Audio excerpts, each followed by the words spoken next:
Hai semua, ketemu lagi dengan Kak Iza. Kali ini kita akan membahas tentang sumber penghasilan SPLN dari Indonesia.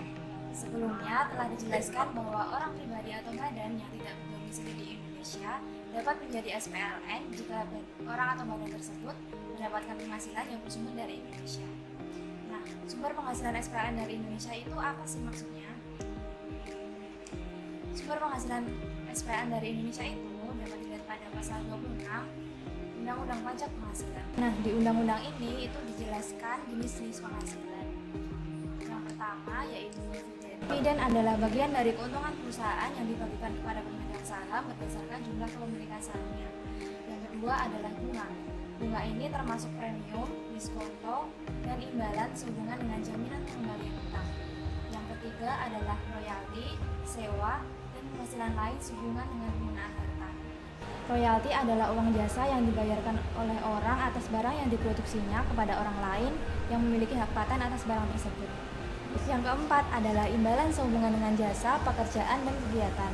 Yang kelima adalah hadiah dan penghargaan. Contoh dari hadiah ini adalah seorang atlet luar negeri yang mengikuti lomba lari maraton di Indonesia dan berhasil meraih hadiah juara.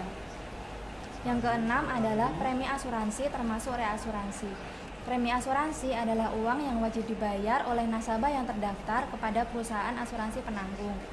Yang selanjutnya adalah pensiun dan pembayaran berkala lainnya. Yang kedelapan adalah keuntungan karena pembebasan utang. Pembebasan utang ini maksudnya adalah pembebasan utang dari pihak yang berpiutang kepada pihak yang berutang. Nah, pembebasan utang ini oleh pihak yang berutang itu dianggap sebagai penghasilan. Mengapa? Karena pihak yang berutang itu mempunyai utang dan itu tidak ditagih atau dalam kata lain dibebaskan oleh yang memberi utang. Sedangkan yang memberi utang ini akan menganggapnya sebagai biaya. Yang kesembilan adalah penjualan atau pengalihan harta. Yang kesepuluh adalah premi swap dan transaksi lindung nilai lainnya. Premi swap adalah selisih harga satu mata uang yang menjadi lebih mahal untuk digunakan dalam transaksi berjangka atau transaksi forward dalam penukaran valuta asing. Secara sederhana, premi swap dapat dikatakan bahwa tingkat bunga yang dibayarkan guna membeli dolar pada harga yang sekarang untuk penyerahan kemudian. Nah, untuk penghasilan-penghasilan yang tadi itu dikatakan bersumber dari Indonesia itu jika bagaimana sih? Untuk penghasilan berupa dividen, bunga, royalti, sewa, atau penghasilan lain sehubungan dengan penggunaan harta, imbalan sehubungan dengan jasa, pekerjaan dan kegiatan, hadiah dan penghargaan, premi swap dan transaksi lindung nilai lainnya, pensiun dan pembayaran berkala lainnya, dan keuntungan karena pembebasan utang dikatakan bersumber dari Indonesia jika dibayarkan oleh badan pemerintah, subjek pajak dalam negeri (BUT), penyelenggara kegiatan atau perwakilan perusahaan luar negeri lainnya yang dibayarkan kepada subjek pajak luar negeri non-BUT di Indonesia.